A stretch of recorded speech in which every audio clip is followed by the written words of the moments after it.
एकाच कुटुंबातील 4 लोकांनी एकाच दिवशी स्वतःला संपवलं. आई वडिलांनी घरातच स्वतःला संपून घेतलं आणि दोन्ही मुलांनी रेल्वे ट्रॅकवर स्वतःला झोकून दिलं. आता काय ते जीवा दोघाला माहीत आणि चौघाला माहीत.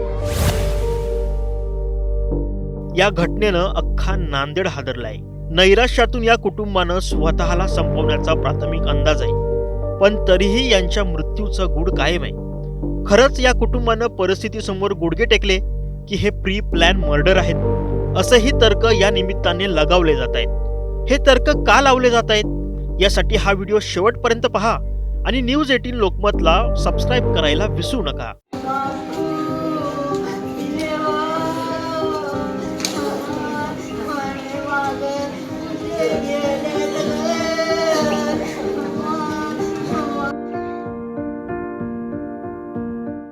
ही धक्कादायक घटना नांदेडच्या मुदखेड तालुक्यातील जावळा मुरार येथे घडली आहे. 25 वर्षीय उमेश लाखे, 22 वर्षीय बजरंग लाखे, 51 वर्षीय रमेश लाखे, 44 वर्षीय राधाबाई लाखे, 2 मुलं आणि पती पत्नी अशा चौघांनी एकाच दिवशी जगाला निरोप दिला. सगळ्यात महत्त्वाचं म्हणजे या लोकांनी असं का केलं असावं याबाबत रमेश लाखेंच्या भावालाही माहिती नाहीये. काय नाव तुमचं? बालाजी म्हणाले लक्ष. बरं, काय तुमच्या भावांनी आत्महत्या केली? आत्महत्या केली आम्हाला काहीच काय माहिती झालं? नाही. काय वाटते? काहीच वाटणार आम्हाला, शंका काहीच वाटणार. काही आम्हाला काय भान नव्हताच कुठं काही. आमचा नव्हता, भावकीचा नव्हता, भावाचा नव्हता, भाऊजीच नव्हता.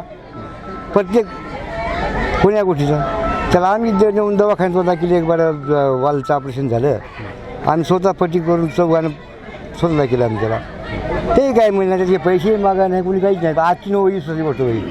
20 वर्ष आधी. हां, आजची नोबल कुठे समजा समाधानी आहे. आबा ते पोरं चांगले खायचे, कामही करायचे पोरं बी चांगला समाधान समजे हात घेता. आम्ही समाधान, ते समाधान.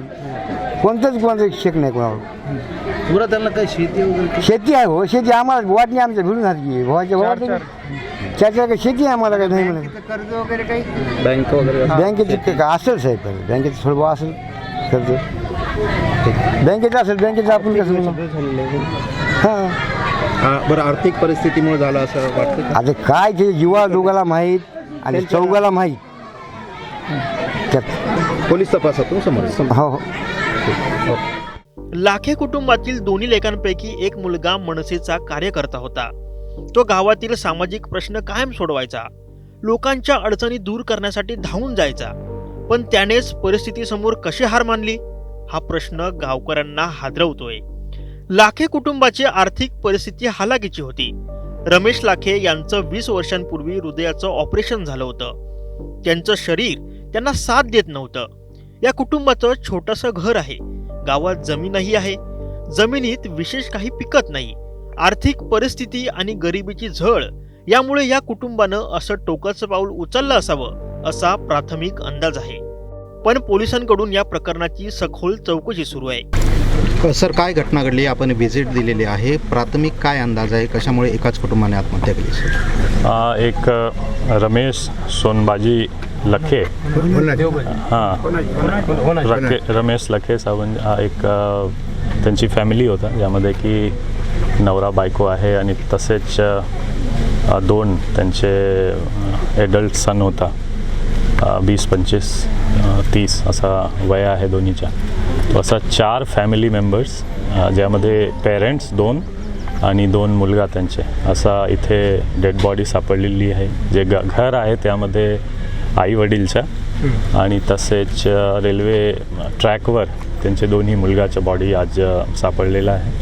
त्यामध्ये प्रथमदृष्ट्या असा दिसतो, मी घरी पण व्हिजिट केला, आमचे सर्व ऑफिसर, फॉरेन्सिक, डॉग स्क्वॉड आणि आसपास विचारल्यानंतर असा दिसतो एक प्रथमदृष्ट्या की थोडंफार आर्थिक परिस्थिती जास्त चांगली नाही. मातीचं घर आहे आणि खूप जास्त 25x50 इतके छोटासा एक घर आहे आणि काही शेती आहे, पण करणेवाला थोडासा त्यामध्ये जास्त नाही. तसेच जे वडील होता. वडील जवळपास 25-30 वर्षपासून त्यांच्या आजारी पण आहे. हार्टच्या बायपास सर्जरी जवळपास 30 वर्ष पूर्वीच झाला होता आणि काही महिनेपूर्वीसुद्धा काबदे हॉस्पिटल असं सांगत आहे लोक, तिथे पण ॲडमिट होता. तो एकंदरीत फिजिकल आणि फायनान्शियल सिच्युएशन खूप चांगला नव्हता. हा एक पार्श्वभूमी दिसतो, पण आज काय झालेलं आहे ते पोस्टमॉर्टम आणि आमचे अजून तपासमध्ये थोडा जास्त क्लिअरिटी येईल. पण आम्ही ॲक्सिडेंटल डेथ दाखल करून आणि जे काही त्यांच्यावर तपासमध्ये येईल ते समोर येईल. लाखे कुटुंबाच्या वाट्याला गरिबी आत्ताच आली असं नाहीये. या आधीही या कुटुंबानं गरिबीशी 2 हात केलेत. मग आताच नेमकं असं काय घडलं? या कुटुंबावर कोणतं संकट चाल करून आलं की यांनी थेट सामूहिकपणे स्वतःला संपवलं? हा महत्त्वाचा प्रश्न आहे. या कुटुंबाचा कोणासोबत वाद होता का? त्यांच्यावर कुणाचा दबाव होता का?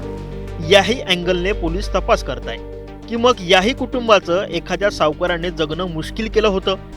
हे पोलीस तपासातून समोर येईलच. तुम्हाला याबाबत काय वाटतं हे आम्हाला कमेंट करून नक्की कळवा.